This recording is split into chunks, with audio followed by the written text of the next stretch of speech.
ఎందుకంటే సాధారణంగా ఒక సంవత్సరానికి అవార్డ్స్ ఉంటాయి. అంతకుముందు కూడా ఎప్పుడు నంది అవార్డ్స్ కానీ నేషనల్ అవార్డ్స్ కానీ ఎప్పుడు ఒకటే సంవత్సరానికి ఉంటాయి.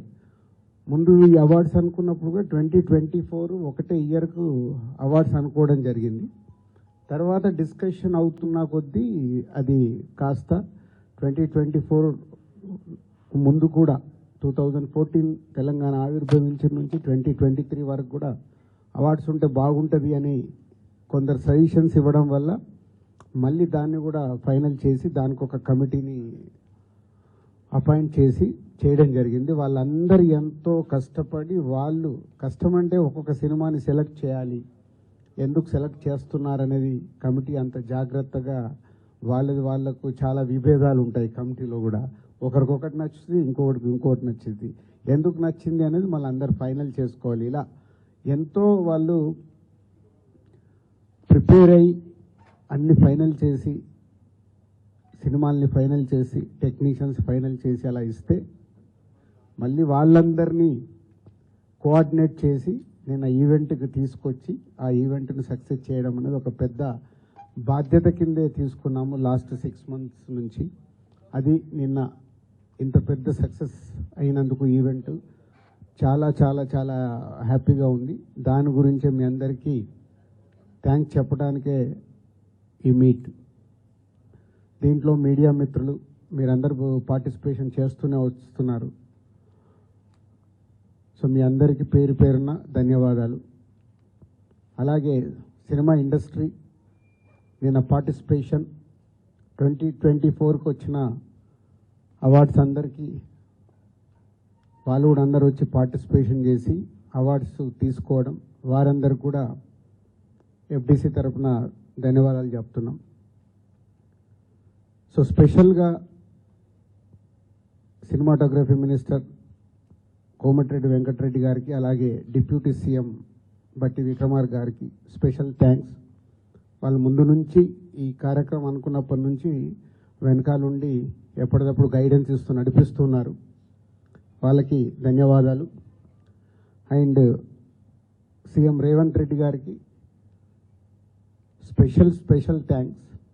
ఎందుకంటే నిన్న వాళ్ళు ప్రోటోకాల్లో మాకు 1 hour టైమే ఇచ్చారు సీఎం గారిది. పోతే ప్రోగ్రామ్ డిజైన్ చేసినప్పుడు పేపర్ పైన 4.5 hours ఉంది. దాన్ని ఎలా హోల్డ్ చేయాలి, సీఎం గారు వచ్చాక అవార్డ్స్ ఎలా ఇప్పియాలి అనేది చాలా బిగ్ ఛాలెంజ్ ఉండే.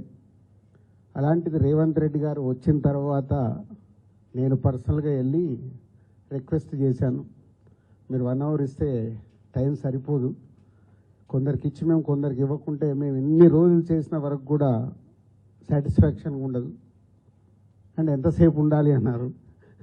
మొత్తం ఉంటే వెరీ హ్యాపీ.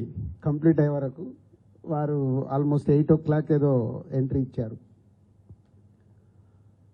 సో 2 hours ఉంటాను, మీరు ఫినిష్ చేసుకోండి అన్నారు. వాళ్ళకు మళ్ళీ ఇమీడియట్లీ ప్రోటోకాల్ టీంకి వాళ్ళందరికీ కమ్యూనికేట్ చేసి 2 hours ఎక్స్టెండ్ చేయించారు.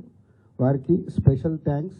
ఎందుకంటే ఇంత పెద్ద ఈవెంట్లో సీఎం గారు వచ్చి 2 గంటల 15 నిమిషాలు ఉన్నారు, 15 నిమిషాలకి ఎక్స్ట్రానే ఉన్నారు. సో అందరూ వెరీ హ్యాపీ. సీఎం ప్రతి ఒక్కరు సీఎం గారి చేతుల మీదుగా అవార్డు తీసుకున్నప్పుడు అందరికీ ఒక సంతోషం. సో వారందరికీ సీఎం గారికి ధన్యవాదాలు. అలాగే ప్రభుత్వం నుంచి అవార్డ్స్ వస్తున్నాయి అంటే ఏ స్టేట్ అన్న కానీ ఫ్యూచర్లో ఇప్పుడు ఆంధ్రప్రదేశ్లో కూడా అవార్డ్స్ స్టార్ట్ అవుతాయి. ఎందుకంటే తెలుగు స్టేట్స్ అంటే మన 2 కళ్ళు, ఎంత కాదనుకోలేము. అది ప్రభుత్వం నుంచే అవార్డ్స్ వస్తున్నాయనంటే సినిమా ఇండస్ట్రీ అందరికీ చెప్తున్నాను, చాలా జాగ్రత్తగా అవార్డు స్వీకరించాలి. మనం ఎన్ని షూటింగ్లలో బిజీగా ఉన్నా ఎక్కడున్నా ప్రభుత్వం నుంచి ఒక అవార్డు వస్తుందంటే అది మన రెస్పాన్సిబిలిటీ. గవర్నమెంట్తో జర్నీ చేయాల్సిన బాధ్యత సినిమా ఇండస్ట్రీలో ఉండే ప్రతి ఒక్కరిది.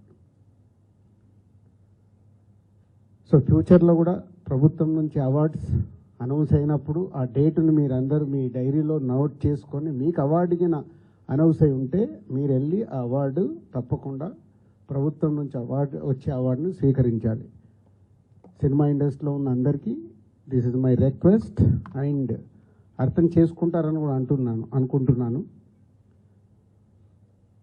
సో అలాగే నిన్న ఇంత బిగ్ ఈవెంట్లో సో డెఫినెట్గా చిన్న చిన్నవి మిస్టేక్స్ అనుకోవచ్చు. అంత పెద్ద ఆర్గనైజేషన్లో జరిగే కమ్యూనికేషన్ గ్యాప్స్ వల్ల అయి ఉండొచ్చు, తప్పులు జరుగుతాయి. అలా ఎవరికన్నా ఎక్కడన్నా చిన్న చిన్న ఈ కమ్యూనికేషన్ దానివల్ల ఎక్కడన్నా మీరు హర్ట్ అయి ఉంటే అక్కడికి వచ్చిన వాళ్ళు ఎవరైనా సో ఎఫ్డీసీ తరఫున చైర్మన్గా నేనే క్షమాపణలు కోరుకుంటున్నాను. ఎందుకంటే మేము ఆర్గనైజ్ చేశాం కాబట్టి అందరినీ ఈవెంట్ కంప్లీట్ అయ్యే వరకు జాగ్రత్తగా చూసుకోవాల్సిన బాధ్యత మాదే. ఎక్కడన్నా డెఫినెట్గా ఇలాంటివి జరిగి ఉంటాయని నేను ముందు జాగ్రత్తగానే నేను చెప్తున్నాను. సో స్పెషల్గా మీడియా మిత్రులందరికీ